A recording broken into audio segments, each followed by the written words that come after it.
நாடாளுமன்ற தேர்தல் குறித்தும் அதனுடைய வெற்றி யூகங்கள் குறித்தும் அதன் அடிப்படையில் கூட்டணி குறித்து உட்கட்சி ஆலோசனைகள் தொடர்ந்து நடைபெற்று கொண்டிருக்கிறது. வருகின்ற நாட்களிலே எங்களுடைய ஆலோசனைகள் முழுமை பெற்ற பிறகு அதிகாரப்பூர்வமான அறிவிப்பை கூட்டணிக்கு தமிழ் மாநில காங்கிரஸ் கட்சி அறிவிக்கும். உயர்நீதிமன்றத்தில் வழக்கு சின்னம் சைக்கிள் சின்னம் பெற வேண்டும் என்ற எங்களுடைய கட்சியினுடைய உரிமையை உயர்நீதிமன்றத்திலே கோரியிருக்கிறோம். ஏற்கனவே தேர்தல் ஆணையத்திடம் முறையீடு செய்திருக்கிறோம். நல்லது நடக்கும் என்று நம்புகிறோம். தமிழகத்தினுடைய பட்ஜெட், பொது பட்ஜெட், விவசாய பட்ஜெட் பொதுமக்களுக்கும் விவசாயத்திற்கும் பெருத்த ஏமாற்றத்தை கொடுத்திருக்கிறது என்பதை நான் குறிப்பிட விரும்புகிறேன். மக்களுடைய எண்ணங்களை பிரதிபலிக்க தவறிய பட்ஜெட்.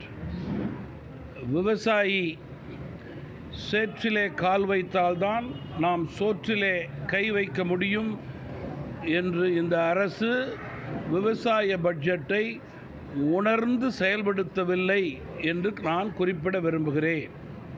குறிப்பாக மேகதாது அணையிலே காங்கிரஸ் தலைமையிலான கர்நாடக அரசு அணை கட்டக்கூடிய பணிகளை மேற்கொள்ளக்கூடிய நிலையை அவர்களது பட்ஜெட்டிலே அறிவிக்கும்போது தமிழக அரசு அதனை எதிர்க்க தவறியது கூட்டணி அரசியல், வாக்கு வங்கி அரசியல் என்பதை தமிழக ஆட்சியாளர்கள் மறந்து விவசாயிகளை நினைவுகூர்ந்து விவசாயம் சார்ந்த ஆக்கப்பூர்வமான செயல்பாடுகளிலே ஈடுபட வேண்டும் என்று டெல்டா பகுதி விவசாயிகளுடைய ஒருமித்த கருத்தாக இருக்கிறது என்பதை தெரிவிக்க விரும்புகிறேன்.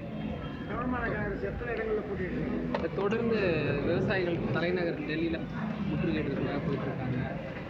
அங்கே விவசாயிகளுடைய எண்ணங்களை அகில இந்திய அளவிலே பிரதிபலிக்கக்கூடிய வகையிலே பல விதமான ஆலோசனைகளை விவசாய சங்கங்களிடம் பேசி பயன் தரும் பல அறிவிப்புகளை விவசாயிகளுடைய நலன் தருகு மத்திய அரசு அறிவித்திருக்கிறது.